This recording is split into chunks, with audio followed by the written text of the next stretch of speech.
Well, and hello. Welcome back to another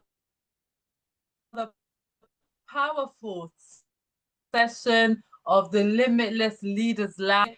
Every week, we sit down with extraordinary individuals who are shaping the world through purpose-driven leadership. And today's guest is no exception. Joining us in the lounge is a true global change maker, Ambassador Dr. James Mercy Obatunmibi.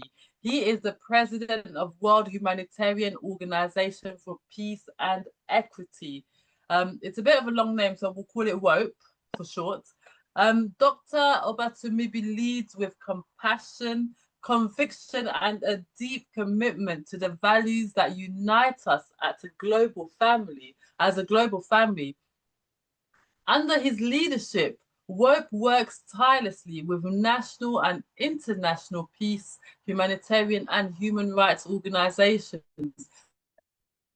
to foster peace, justice, and protecting fundamental human rights as well around the world, from organizing transformative trainings on humanitarianism, peace, education of human rights, and actively promoting and implementing the United Nations Sustainable Development Goals. Dr. James and WOPE are on a mission to make the world a much more peaceful and just place for all. So today we will be exploring his leadership journey, the heart behind the mission, and what it truly means to be a leader in humanity in today's world. So grab your notebooks and your favorite drink, because this is going to be a soul-stirring, wisdom-filled conversation you won't want to miss. Let's welcome to the Limitless Leaders Lounge, Dr. James Obatunmibi. Hello, Dr. James. How are you today?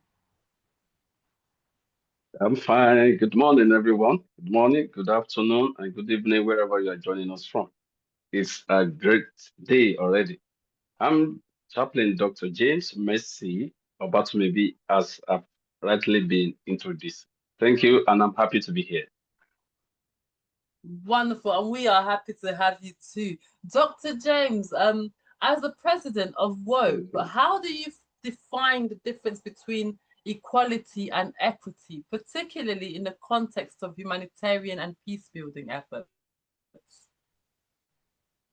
Oh, thank you so much. I think this is a very wonderful topic and question when it comes to equity and equality. WOPE, it is World Humanitarian Organization for Peace and Equity. There is a purpose choosing equity over equality. And I will quickly expatiate on this. When you talk about equality, we're just talking about the principle of treating everyone the same way, providing the exact thing for individuals. It might be opportunities and resources to all, every individual or groups. But when we talk about equity, equity is it's all about referring to fairness and justice in distributions of resources and opportunities and privileges to every individual or groups. Equality talks about having a side, the same opportunities. Equity is talking about fairness and justice in distribution of that resources and opportunities.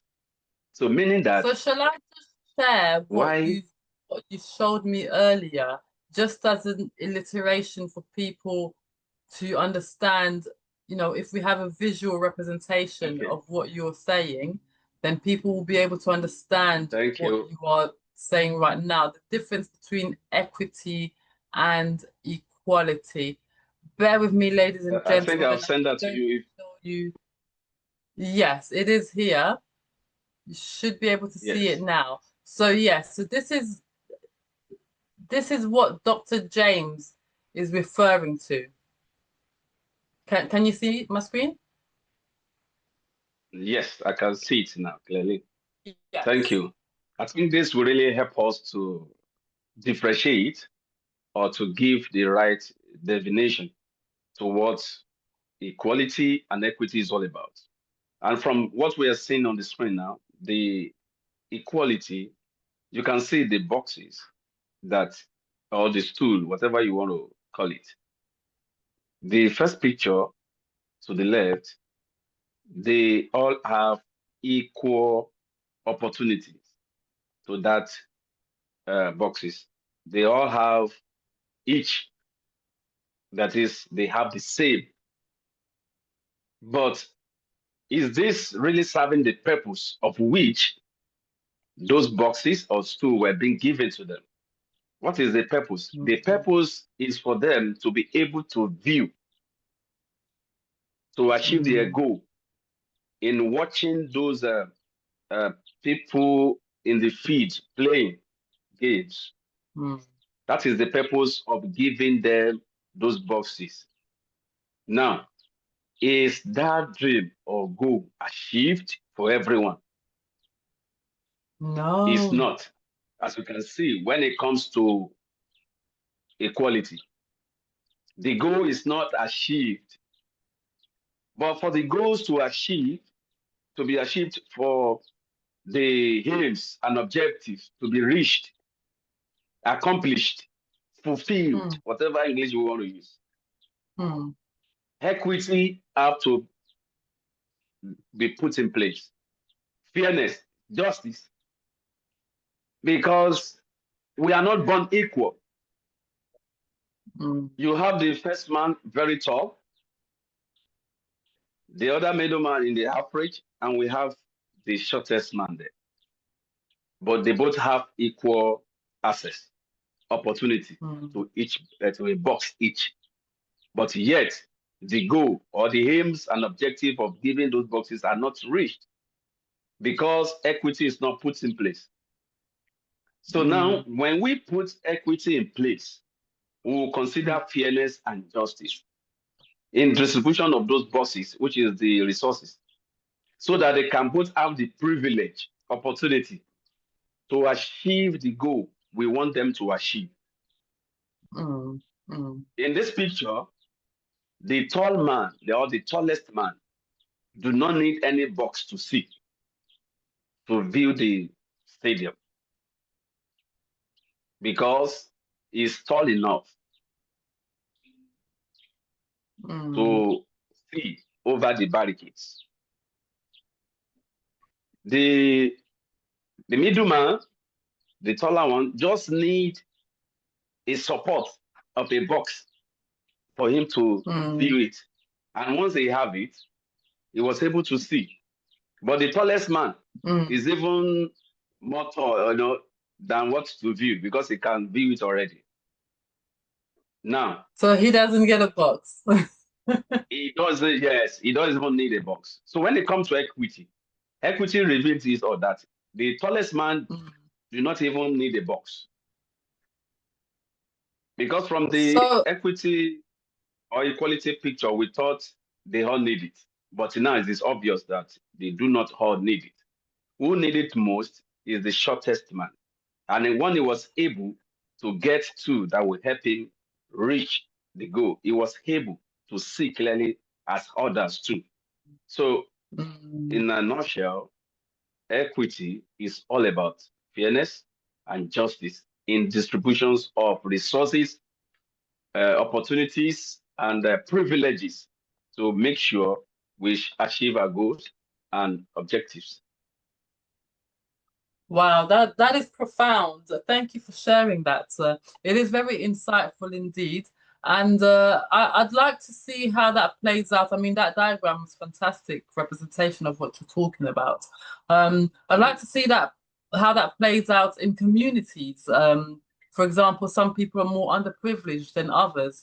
They may lack the skills, they may lack financial assets to be able to push themselves a bit further. So obviously you do a lot of work within communities, so you understand more on how you can distribute those things. But I would really like to see that demonstrated in those kind of cases. Now, I do have another question for you, Dr.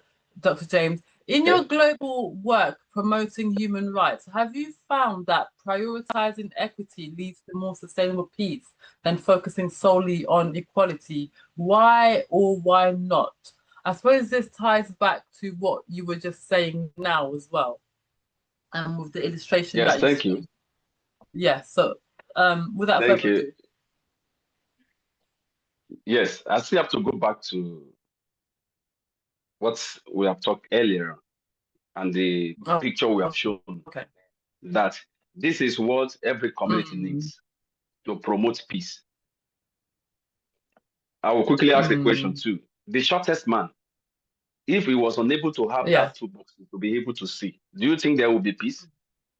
There won't be peace among the three, because he will be trying to jump on the short Yeah. the taller, or jump on the Mm, tallest box mm, to also maybe he will see, because he was unable to see where he was. So that is why we do mm, have troubles, disturbance, mm, violence in communities when equity is not put in place. When it comes to social amenities, when it comes to humanitarian reliefs or whatever from the government, from religious settings, mm, other uh, non-governmental organizations or whereabouts, equity has to be put in place to consider those who really need those services. For example, in school, let me talk about scholarship. Fine, yes. Let me use education, for example. We have a school, and we have some people, organizations, or government who wants to give scholarship to students. mm. In so many cases, 90%, if I'm not wrong, they will look for the brilliance in the school, the most brilliant students in the school, to give scholarship. Mm, And those most brilliant might be from a wealthy family, that their parents are capable of paying their school fees. mm, And mind you, we have some less privileged, the vulnerables, also in the school, that they are also brilliant, but they have no mm. one to sponsor them in schools. So if we have to be fair enough, we will Yeah. consider all those vulnerable to be given a scholarship Mm, so that they can have access to education, and not those from the wealthy family. If anybody should do that, look for children who are less privileged in terms of paying their mm, school fees, buying school uniform, having school or writing materials, and not the rest. If you consider those mm. and you give them scholarship, it will be more appreciated. Then you work on equity. Then there will be peace. So many times, if you go to the principal proprietors or proprietors of schools that you want to give scholarship to children, they will first Mm. consider their children, or the teachers' children, or those who are wealthy, Oh. ignoring and abandoning, forgetting about the vulnerables in the school. So, in a Mm, nutshell, to promote peace in any community or society, we must promote equity over mm. equality so that we can have peace.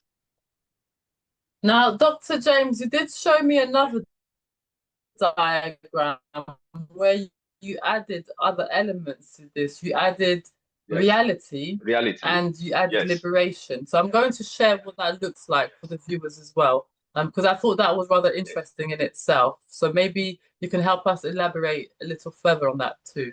It's just yes. loading up here. It's giving us more solution to the problems in our world, Do in you our see it? society, in our community. I've not seen it yet, but it's still loading. Yes, here it is. This Marvelous. is live. This is live. Yes. This is live. And this is the reality we're talking about. As you can Yes. see, this is reality of life. I'm starting from this picture we have here, the reality. Yes, Yeah. this is reality. These Some are people big have men. significantly more than they need. Yes, these are big men. They are well to Mm, do. They are politicians. They have mm, billions, mm, trillions in their accounts. So they don't bother if others are doing well or living well. That is the reality of life. mm. Having about 4, 6, 8, 10, 12 cars in their compound, in their house, building different houses here and there. 12 cars. And we have, yes, and we have some, I'm still on reality, and we have some Mm, who are just managing to build a house just to have roof on their heads. And the mm. same politicians in the government will now rise and say that same place that they were trying to build, they want to use it for something else, that they should go and demolish it. That's reality. Mm, Turn them mm. to homeless too. As you can see, the shortest man here, he has nothing to even lean on, he has nothing to climb, Yeah. he has nothing to, but What is yet, that? A sofa? What is that? it's just on the ground, maybe mat. It's on the mat Mm, there. He didn't get any uh, access, any opportunity to anything. mm. And yet, the other man, the tallest man with these about 7 or 8 boxes, Mm. will not look down to say how will he help those people. That is reality of life. Yes. And that is why you see people still struggling. And thereafter is uh, equity, equality that we have talked on earlier. And next is equity that we have discussed to all have access, Mm. opportunities, same privileges. Do you understand? To unique circumstances that will give every individual or group Mm. peace of mind. And this recognizes the difference in the individual's group, whatever level mm, of support, to support each other to make things work. But when we Mm. now talk about liberation, liberty, Mm. liberation, you see that the whole barricade that is causing one not to see is totally Mm. removed without having any Mm. box. They can all see without climbing anything. That is liberation. Mm.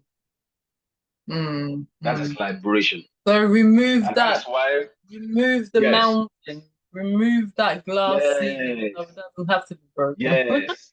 Now let me Mm. quickly come down to our community, to real life, Yes. to what is really happening in the nations, in the uh, Mm. uh, communities or whatever. The barricade has been removed Mm. can, number one, be regarded as colonization. Mm.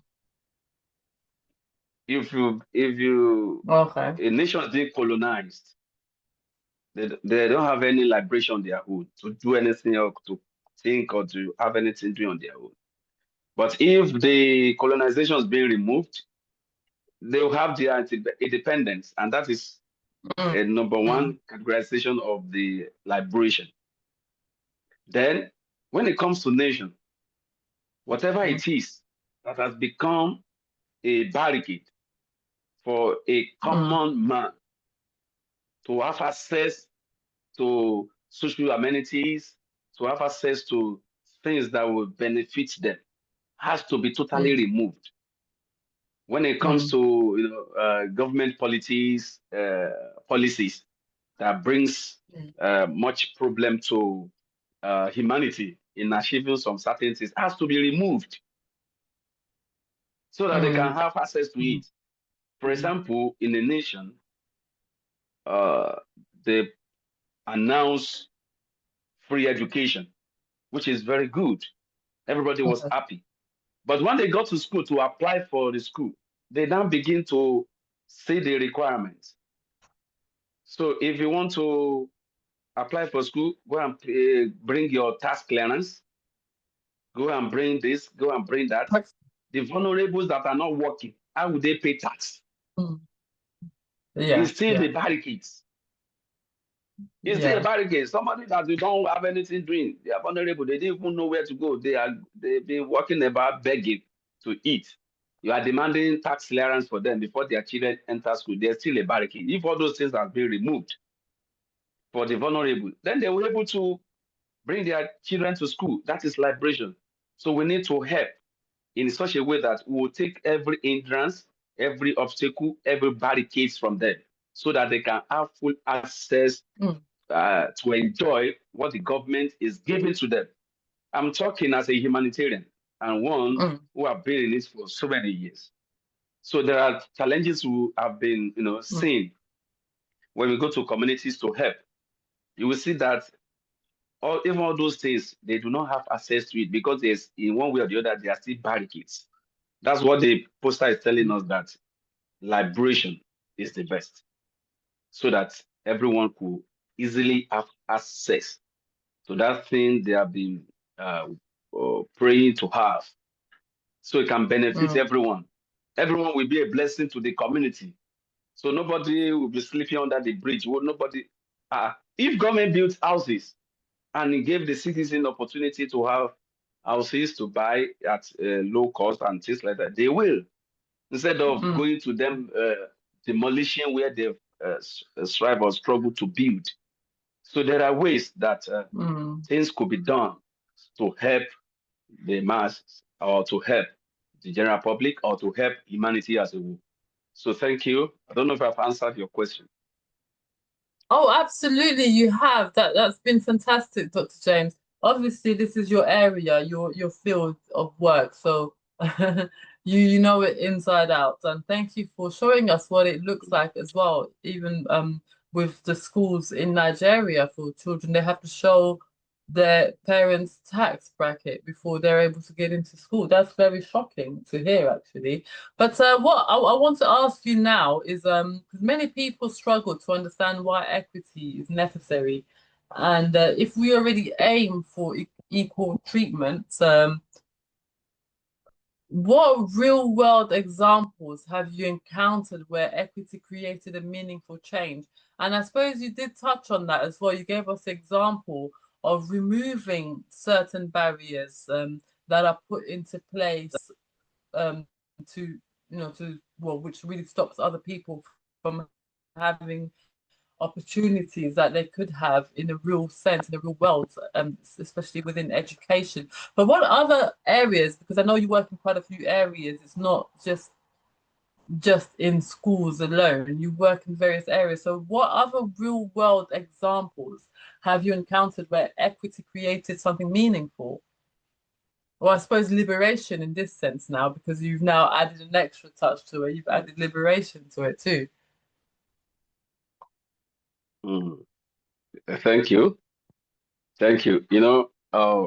World Humanitarian Organization for Peace and Equity, we're also into mediation, human rights consultancy, people coming for consultancy on their rights. And also they bring cases.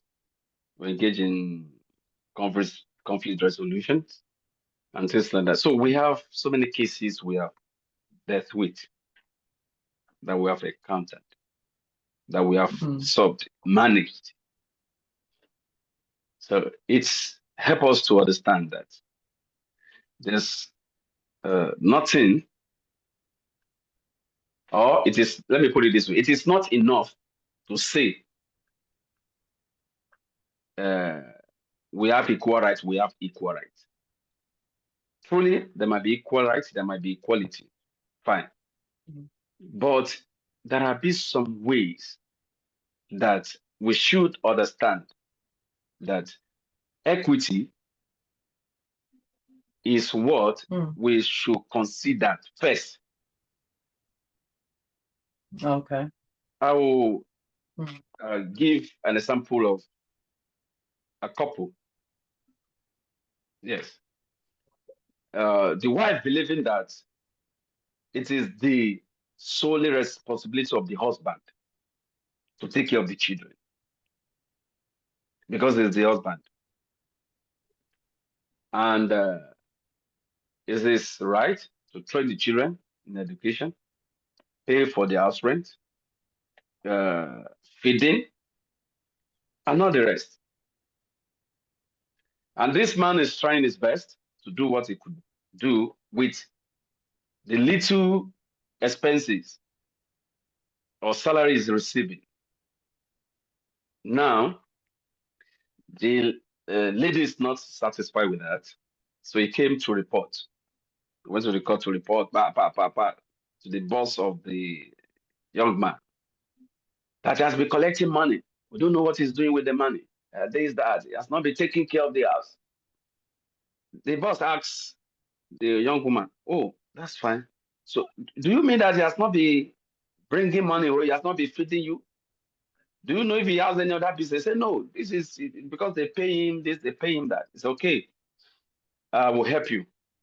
So the next payment is going to be given to you so that you can You can take do care of that. the things you need to take care of home. Yes. Okay. And by the time they have to pay the husband, they call on this woman to come around. In the presence of the husband, the money was handed over to the wife, the salary. So the boss That's now begin only to in ask, Nigeria. yes, Okay. hello, sir, hey, young man. So how much have you been giving them uh, weekly or monthly basis? They mentioned the amount. Okay. Oh yeah, madam, take it, keep it. The utility bills monthly, electricity, as well. How much have you been spending? Oh yeah, remove it. The madam, oh yeah, remove it. Put it separate. So what other things you do? My transportation to office because I will go and come back. So daily to a month, it is this amount. Madam, oh yeah, count the money. Give it to him for his transport. So he'll be coming to the office. At least he will still be working to get home. So when they begin to analyze the money that he has to pay, he got to a state that the money in that woman's hand finished. And the man is not yet done explaining the other money he has to pay because the lady was aware that they do this, they do that. Because if the man said we do it, they will ask the woman, is that true? They say yes. They now realize that the whole salary is not even enough to what the man has been spending at home. They now ask the woman, so what do you want to do now? Since even this money is not even up to. So as we can see now, you see have debt about 200, 150,000 naira. So what are you going to do? I said, no, I'm not even interested in again. Let him be doing whatever he feel he can do, or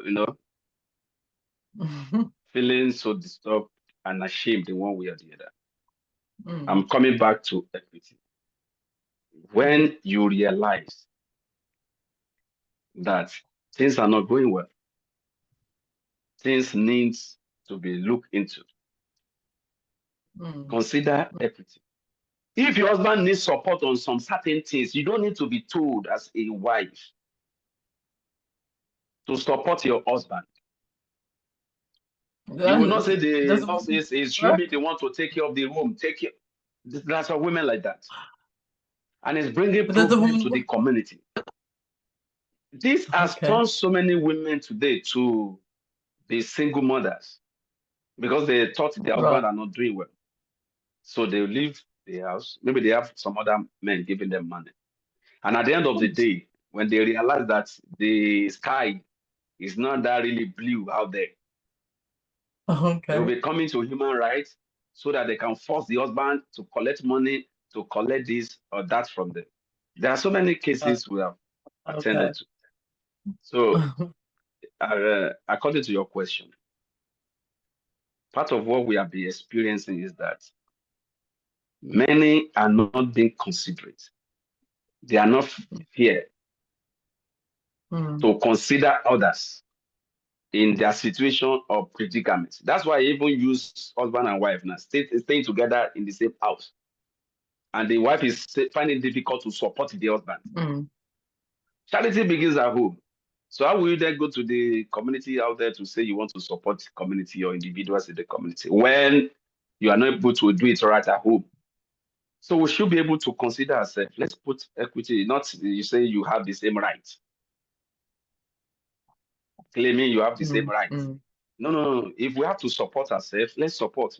Let's be fairness. You know that maybe the husband self loses his job. Problem comes at home because he was unable to give money as he has been doing another problem. So there must be fairness in whatever we do. Let's consider things. Let's consider ourselves. Let's know who needs it most. By the time your wife needs much help, you must be able to be there to give. The time your husband needs much help, you must be able there to give. Even the religious setting, there are so many people in the church that you don't expect them to say, or you want to force them to pay tithes. You must consider those sort of people that they find it difficult to eat. They find it difficult to have good clothes coming to church. How dare you chasing them away because they are not in good attire coming to church?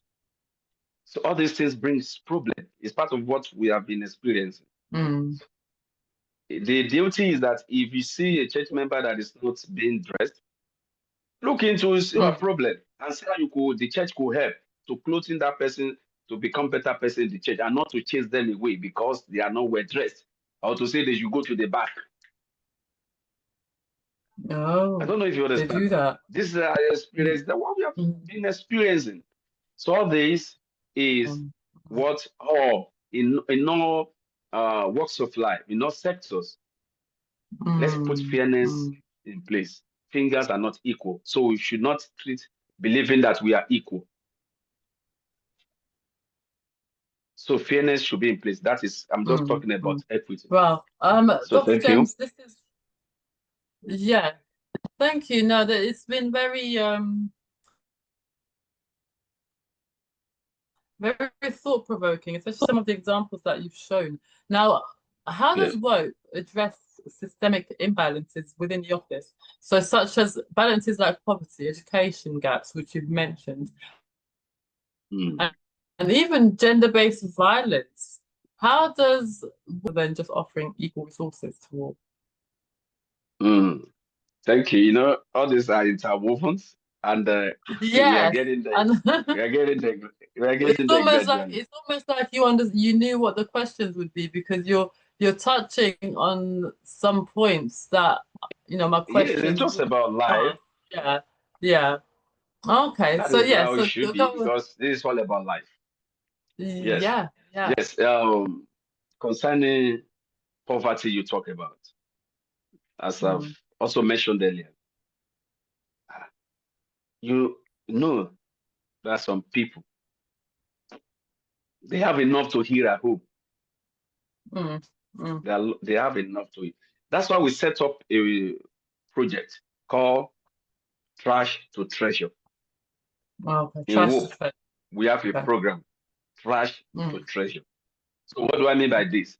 There are some things, materials, that seems trash to some kind of people, that kind of people.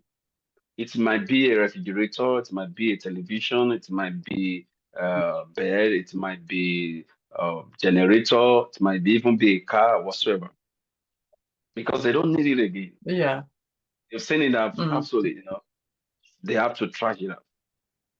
So in such a way, if they approach us or we get to know about it, we get all those things. Then we will now go to rural communities areas to see those who are in need of those materials. Those thoughts are trash. Some people are praying to have it so they can get settled, so they can get married, so they can go for this or that.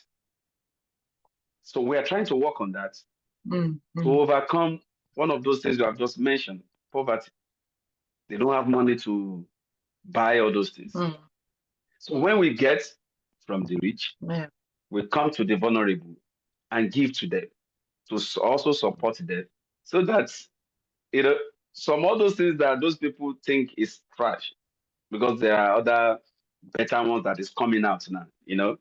All those old refrigerators, there are better ones in town now, so they don't need it again.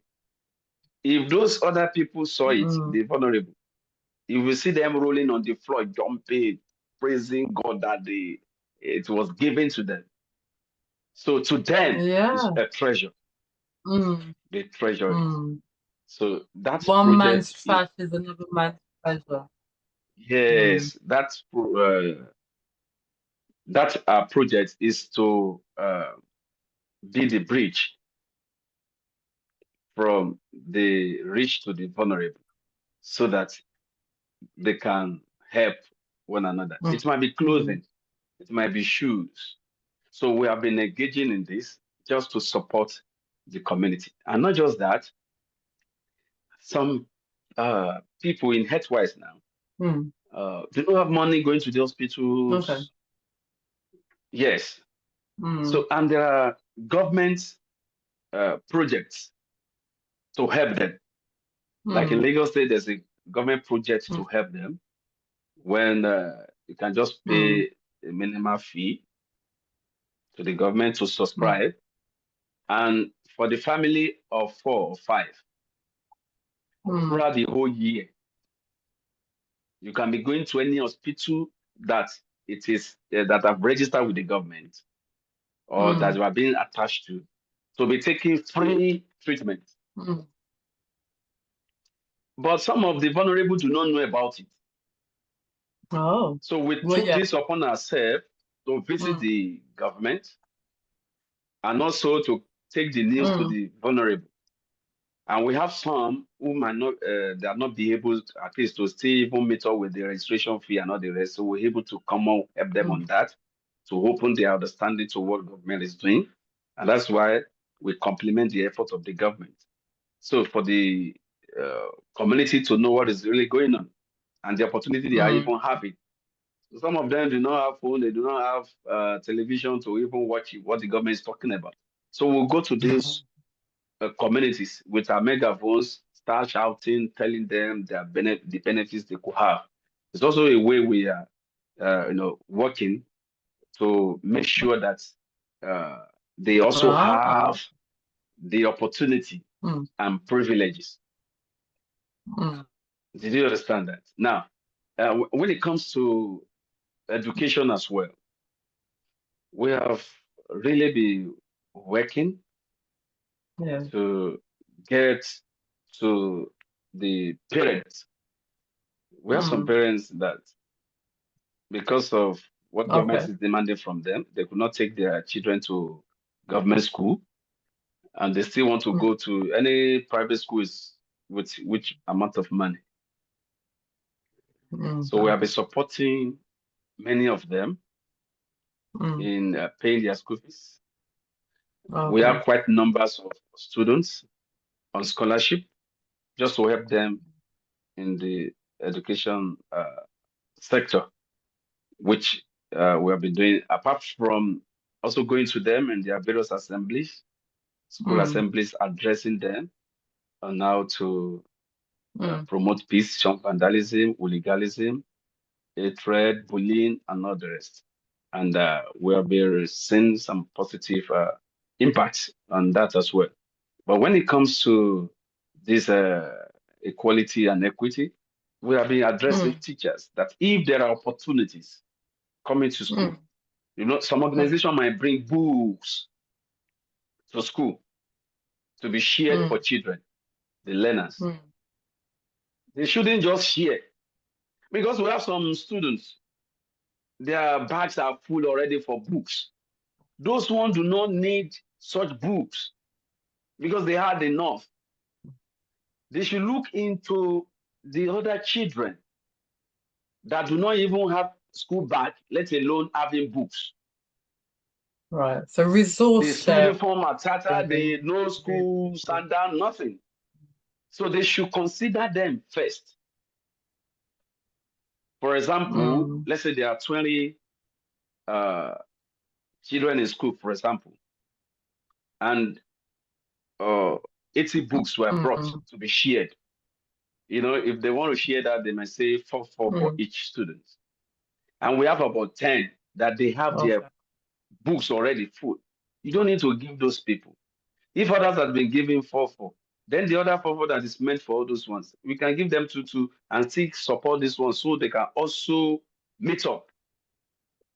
So putting equity in place will so much help our society rather than promoting equality. Equality is to give everybody 4 pieces of books. But equality says, look for those that need it most and give it to them.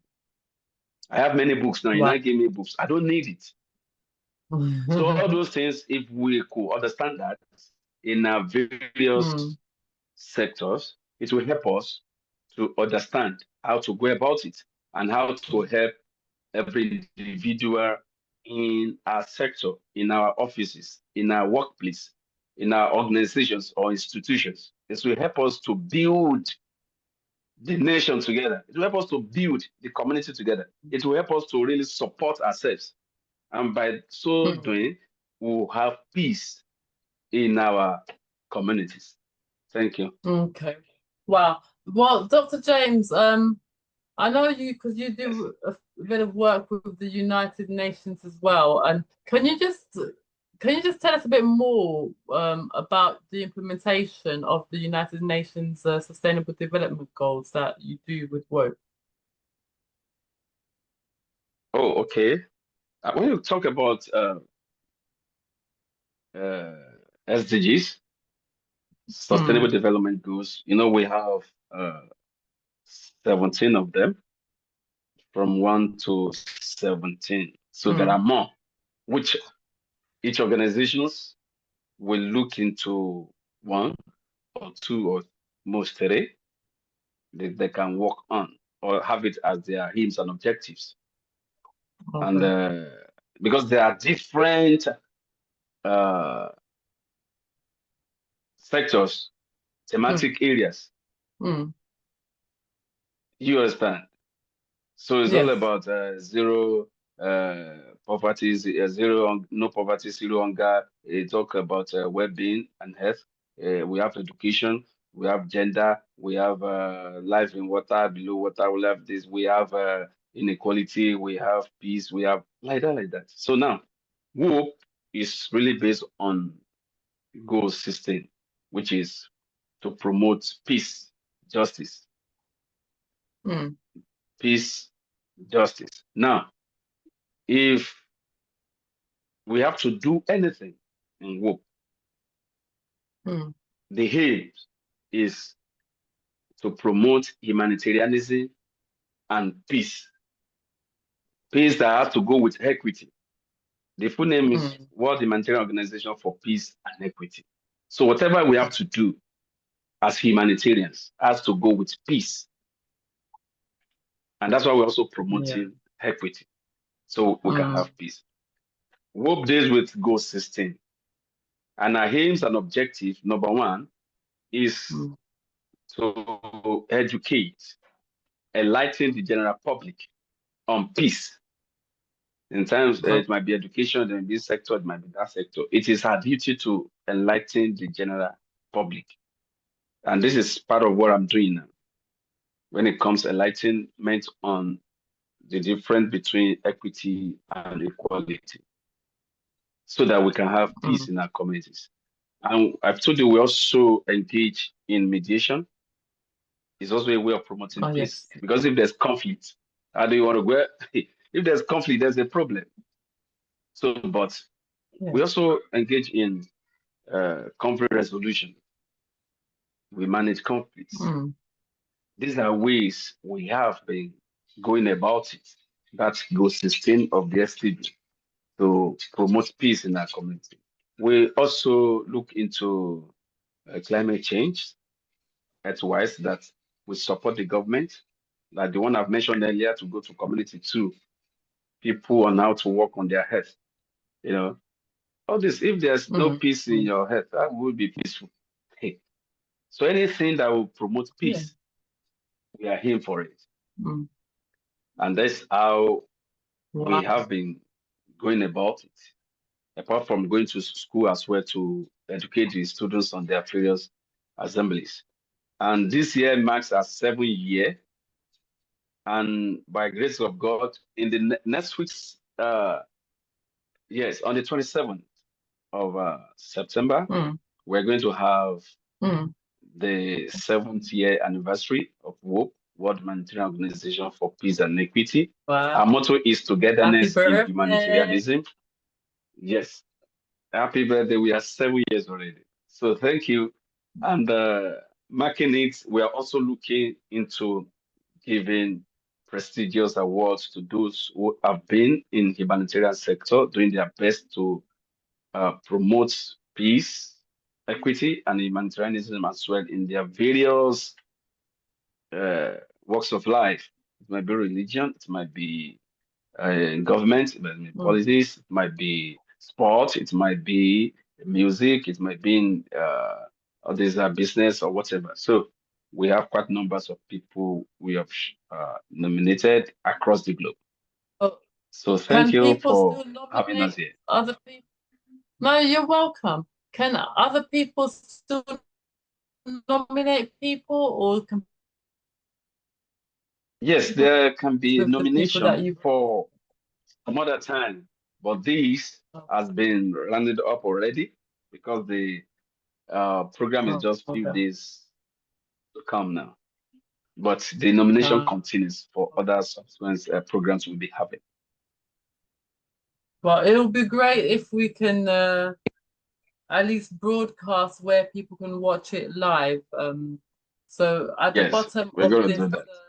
yes, at the bottom of this video, we will put Yeah, details on how you can watch it live if you wanted to watch it and see what it's yes. really all about. So It's Dr. going to be on James, Zoom. It's going to be okay. on Zoom. So we can have the Zoom link put there so people can watch it from there. They will join us online. Oh, that's marvelous. That's marvelous. So, Dr. James, I just have one last question for you. Actually, Okay. two. The very last one would be more of a personal one for you. But what practical steps can local and international leaders take today to move from an equality-based mindset within the organization to one that embraces equity in policy making and peace building?